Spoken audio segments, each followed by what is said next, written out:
Next is a look at what made news in the past week with George Forcier of the Greenfield Recorder, as well as Rob Rizzuto and Shannon Young of the Republican and Mass Live.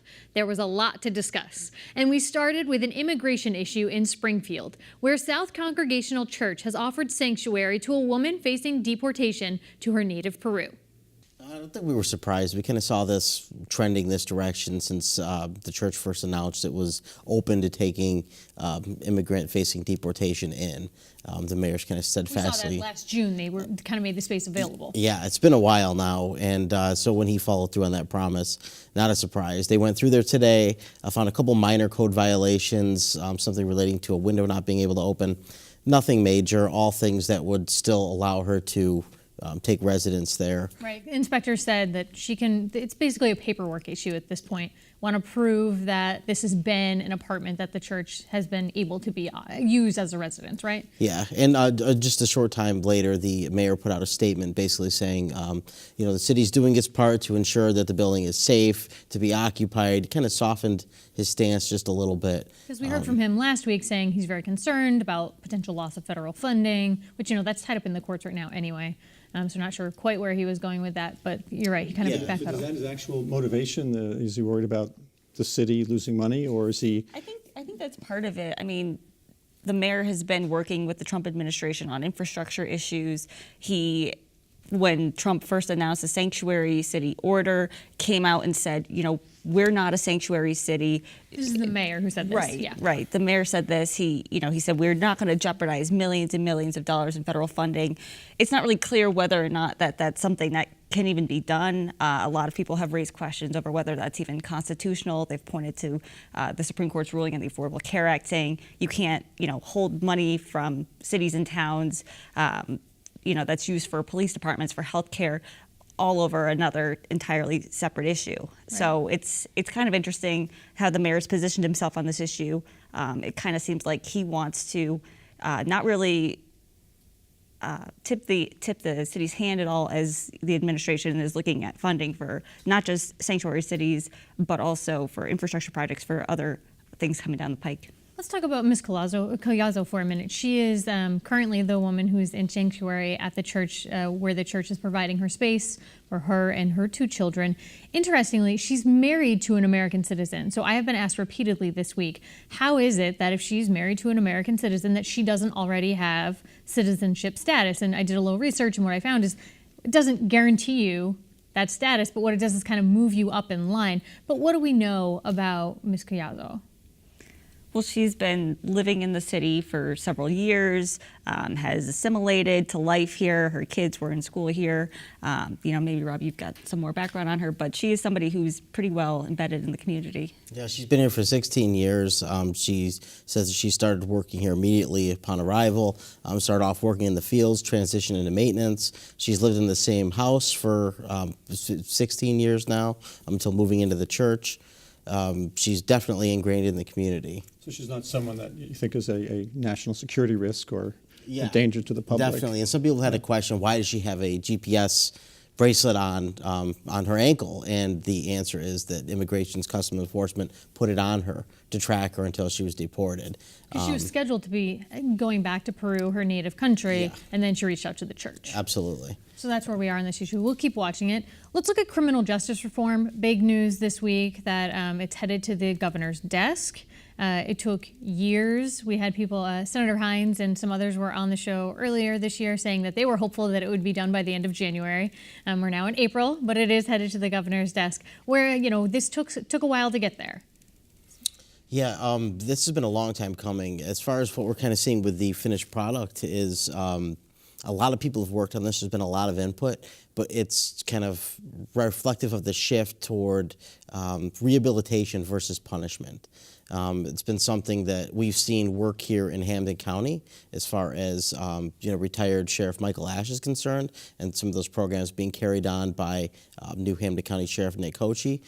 These are programs that were aimed to reduce recidivism, and they had more of a focus on equipping somebody to be a good citizen rather than just saying there's a harsher punishment if you commit this. And it's not only once you get in jail, but changing the rules so that people who are on the low end of the income spectrum find themselves in jail or in court aren't at a disadvantage. $250 or something. Exactly. You might not be able to pay, or Right, so set bail, $1,200, right? Yeah. set bail at a sliding scale and lower the fees, because sometimes people get in the system and they don't have the money to pay for bail and pay for fees, and that just kind of sets them back and sets them up for failure and then get back into the system on contempt charges.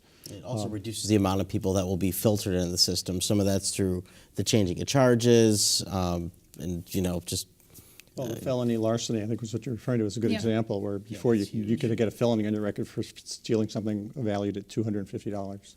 Yeah. That's been raised to $1,200. Yeah, $1,250, $1,200, something Yeah. like that. So big difference there. Also, marijuana. There were some new provisions for marijuana, right? There's now a question about whether or not that portion of your record could be expunged, right? Yeah, for low-level possession of marijuana, because it's legal now. Right. That would be Recreationally and medicinally. yes. That if you had a previous charge for low-level possession, that could potentially be expunged from your record, which helps in the case of if you're seeking federal student aid. Any drug possession charge can jeopardize that, as well as jobs, etc. I mean, it can have a big impact on folks. Right, and I think this is just sort of the next natural progression after it being decriminalized. There was a lot of people who, maybe before it was decriminalized, had a minor marijuana possession thing on their record, and were like, well, it's decriminalized now. Why do I still have this on my record, but so-and-so doesn't? So. Some common sense. Right. Yeah. And among the challenges that we see around marijuana, where we're sort of in this gray area where it's legal recreationally and medicinally here, but there still are challenges with money because you've got the federal, banks can't necessarily accept your money. So, and now if it's legal and I had a small criminal charge, there's just a lot of tension there. But Governor Baker has said he's not sure if he would pardon folks. Governor Hickenlooper in Denver is looking at the issue, and he's leaned more toward he's considering doing it. So interesting challenges around this issue. Applications poured in to the state this week because we saw for the first time the licensing being opened up for people who are interested in opening recreational marijuana shops. Do we have any indication yet how many of those folks are coming locally, or is it still kind of a wait and see issue? Well, we're seeing in rural Franklin County, we're seeing lots of folks showing up, approaching selectmen and Greenfield's city leaders, looking for permits to grow, permits to process, permits to sell. So there seems to be a fair amount of interest, at least in our case, the bigger small towns. But all the towns themselves are sort of preparing for what they think might come. So most of them have set up moratoriums while they promulgate regulations that would control when and where retail marijuana sales would take place. There's been a little bit of blowback. Most communities seem to accept the referendum results and are preparing to regulate like they would liquor. But there's been a little bit of blowback in Deerfield, the town of Deerfield. There's been a lot of discussion, debate about whether they want to be dry or not, dry or not. Dry, smoke-free, what are we going to call it? What's going to be the equivalent with weed? and there's a little bit of a tiff going on between the Board of Selectmen, who sort of perhaps sees the revenue, the tax income locally that this would bring, and other benefits, versus some folks maybe who voted against it in the referendum and still feel that, like the federal government, that this is a problem drug. And they've been struggling about whether or not to have the two-stage vote required to make the town dry. And the selectmen kind of put a kibosh on that this week. We'll see if there's a way around it, but there seem to be some folks who aren't ready to say no yet. Interestingly, Springfield City Council put the moratorium in place. Pittsfield, on the other hand, we're looking at large cities in Western Massachusetts. They're looking at regulations, but they haven't yet said, moratorium. Interesting to see how this issue may or may not drive the economy here. We've got a lot of former factory space that could be used in this industry, right? Whether it's indoor growing facilities or distribution sites, a place where you can go and purchase either recreational or medicinal marijuana. So there's the potential for economic development here, right? For sure. We even have farmers in Franklin County who are talking about this would be a good thing for them if the rules could be loose enough to allow them to grow in greenhouses, for example. We saw the Cannabis Control Commission too come out this week and say we're looking to move to Worcester. Surprised at that, or did you think they'd stay in Boston?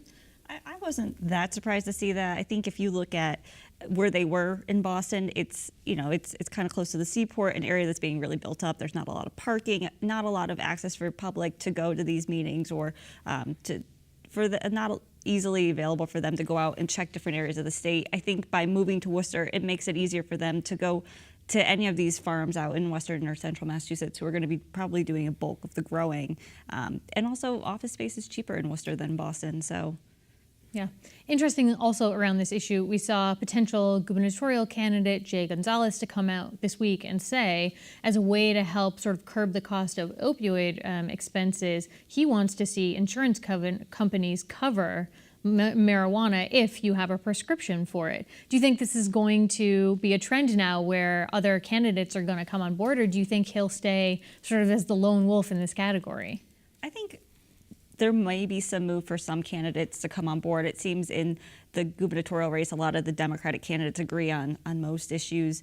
But I think the biggest thing is going to just be kind of waiting to see what happens at the federal level. I don't think insurance companies are going to really get on board with covering medical marijuana if it's still not on the right schedule at the federal level, and you could have sessions come after you. Yeah, it's still classified as dangerous as heroin. So I think that's going to be another one of those issues that we're going to see the government take a look at, right? Because if states continue to legalize this, I think they have to take the issue up at the very least. But I don't think that will happen until there's a new administration. So I think that's still several years off at this point. So yeah. Let's look at something. Senator Eric Lesser, this might seem like old news, but it's only been a week. He put out a letter that requested that the Massachusetts Educational Financing Authority sort of step back from some of the activities that they had been involved in and really called attention to something that they were doing. Were you surprised to see that there was action on that issue so quickly? Happened in a day.